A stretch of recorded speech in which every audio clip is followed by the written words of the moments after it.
News చూస్తున్నాము. ఇటు మాజీ మంత్రి జీవన్ రెడ్డిపై దానం నాగేందర్ సెన్సేషనల్ కామెంట్స్ చేశారు. జీవన్ రెడ్డి కాంగ్రెస్ లోనే ఉండుంటే రాజ్యసభకి వెళ్ళేవాడు. జీవన్ రెడ్డి వెళ్లకుండా ఇటు సీఎం రేవంత్ చాలా ప్రయత్నాలు చేశాడు అంటూ ఇటు దానం నాగేందర్ చెప్పుకొచ్చారు. ఇటు కాంగ్రెస్ ని వీడి జీవన్ రెడ్డి తొందరపడ్డాడు, ఓపికగా ఉండకుండా ఎమోషనల్ అయిపోయి ఒక నిర్ణయాన్ని తీసుకున్నాడు అంటూ కామెంట్స్ చేశారు. ఇటు సీనియర్ నేతగా ఎంతో సేవ చేసిన జీవన్ రెడ్డి పార్టీని వీడడంపై చాలా బాధగా అనిపిస్తుంది అంటూ మాట్లాడుకొచ్చారు. పార్టీ మార్పుపై ఇటు దానం నాగేందర్ వ్యాఖ్యలను ఇటు అపోజిషన్లో ఉన్న వ్యక్తులందరూ విడ్డూరమంటున్నారు. కాంగ్రెస్ నుంచి ఇటు రాజకీయ జీవితాన్ని ప్రారంభించిన దానం నాగేందర్ ఇటు గతంలో టీడీపీ అలాగే బీఆర్ఎస్లో చేరిన సందర్భాలు కూడా ఉన్నాయంటూ గుర్తు చేశారు. 2024 ఎంపీ ఎన్నికల్లో ఇటు సికింద్రాబాద్ కాంగ్రెస్ అభ్యర్థిగా పోటీ చేసిన దానం నాగేందర్ అలాగే దానం నాగేందర్ను ఇటు బీఆర్ఎస్ ఎమ్మెల్యేగానే చెప్పుకొచ్చిన తెలంగాణ స్పీకర్ ప్రస్తుతం దానం బీఆర్ఎస్లో ఉన్నాడా లేక కాంగ్రెస్లో ఉన్నాడా అంటూ సెటైర్లు వేస్తున్నారు. సో మొత్తం మీద దానం నాగేందర్ మాట్లాడిన మాటల్ని ఎలా చూడాలి? తను ఏ పార్టీలో ఉన్నట్టు? ఇటు కాంగ్రెస్ పార్టీలో ఉన్నాడా? గతంలో స్పీకర్ ముందుకు వెళ్ళినప్పుడు బీఆర్ఎస్లో ఉన్నా అని అక్కడ చెప్పడం. సో కొంత తన పైన ప్రస్తుతానికి చర్చ నడుస్తుంది. దీనికి సంబంధించి మరింత అప్డేట్ తీసుకునే ప్రయత్నం చేద్దాం. ఒక్కసారి దానం నాగేందర్ అసలు ఏం మాట్లాడారో ఒక్కసారి ఆయన మాటల్లోనే వినే ప్రయత్నం చేద్దాం.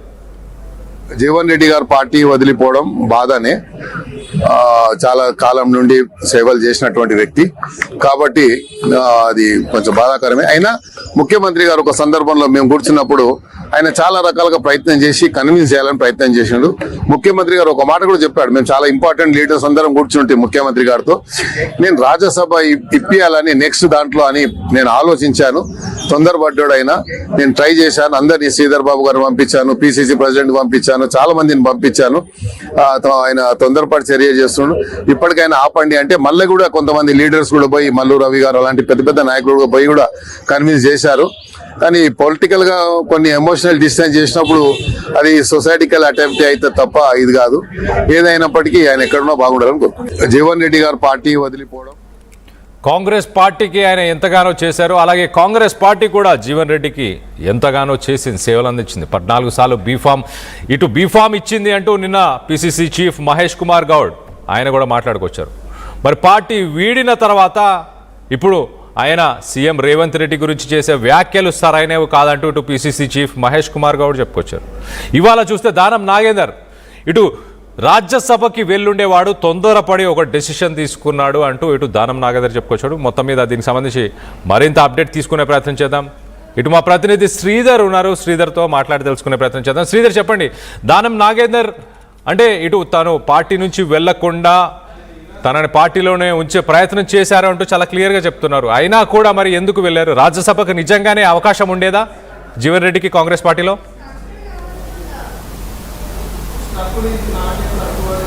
డెఫినెట్గా కళ్యాణ్ అటు పార్టీలో ఉంటే పార్టీ కొన్నిసార్లు కాలాన్ని బట్టి కూడా కొంతమంది వ్యక్తులు అటు రాజ్యసభ కావచ్చు అనేకంగా కూడా అడ్జస్ట్ పార్టీలో ఉన్నటువంటి ప్రస్తుతం ఇక్కడ కాంగ్రెస్ ప్రభుత్వం తెలంగాణలో అధికారంలో ఉంది కాబట్టి దానికి అనుగుణంగా కూడా ఒకవైపు పార్టీ అడ్జస్ట్ చేసే అవకాశాలు ఉన్నాయని చెప్పి కూడా చాలామంది కాంగ్రెస్ నేతలు కూడా కొంత అభిప్రాయపడుతున్నటువంటి సిచ్యువేషన్ ఉంది. కానీ జీవన్ రెడ్డికి సంబంధించి కొంత తొందరపాటు నిర్ణయం అని చెప్పి కాంగ్రెస్ నేతలు అంటున్నారు. మరొక పక్క దానం వ్యాఖ్యలకు సంబంధించి భిన్నాభిప్రాయాలు వెళ్ళమంటున్నారు. ఒకవైపు దానం ఏ పార్టీలో ఉండి ఇటువంటి వ్యాఖ్యలు చేస్తున్నారు, ఎందుకంటే దానంకు సంబంధించి స్పీకర్కు పార్టీ ఫిరాయింపుల అంశం వచ్చినప్పుడు కూడా దానం బీఆర్ఎస్లోనే ఉన్నాడని స్పీకర్ కూడా తీర్పిచ్చారు. దానికి సంబంధించి కోర్టులలో కూడా కేసులు పెండింగ్ ఉన్నాయి. ఇటువంటి సిచ్యువేషన్లో కూడా ఒకవైపు కాంగ్రెస్ పార్టీ ఎమ్మెల్యేగా మాట్లాడడం ఏదైతే ఉందో దాని మీద డెఫినెట్గా కూడా బీఆర్ఎస్ కొంత దానం పైన కూడా విమర్శలకు దిగుతుందని చెప్పొచ్చు. మరొక వైపు దానం చెప్పినట్టుగానే అటు కాంగ్రెస్లో జీవన్ రెడ్డి కొంచెం ఓపికగా ఉండాల్సిందే అని దానం అంటుంటే మరికొంతమంది కూడా జీవన్ రెడ్డికి అటు నిన్న సాక్షాత్తు పిసిసి చూసాం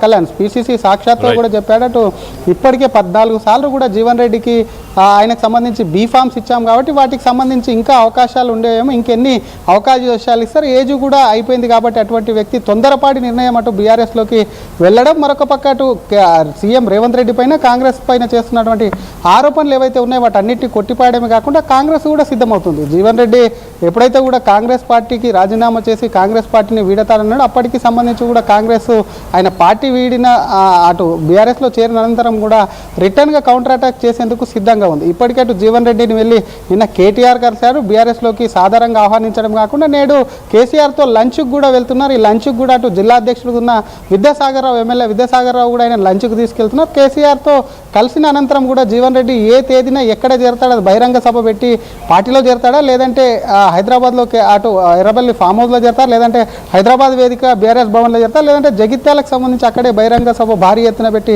చేరతాడన్న దానిపై కూడా ఒక క్లారిటీ అయితే రావాల్సి ఉంది.